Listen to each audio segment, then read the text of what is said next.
Мен ішкі істер органдарында 18 жыл қызмет етемін.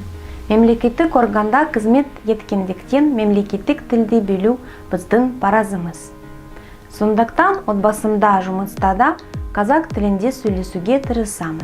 Менің ұлтым орыс, ал жарым қазақ. Оның есімі Ерлан. Сондықтан біз отбасымызда қазақ халқының салт-дәстүрін сақтаймыз. Мереке болғанда ұлттық тағамдарды бес бармақ, кеспе, бауырсақ дайындаймыз.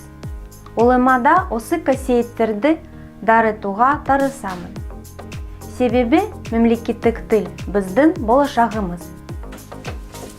Сәлем, ұлым. Қалың қалай? О, анам жұмыстан келді.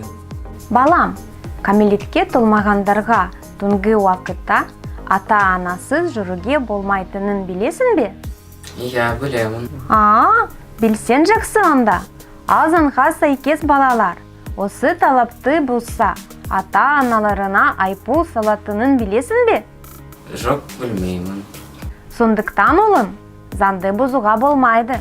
Жақсы, анашым. Онда мен бұл туралы достарыма айтайын. Олар да білсін.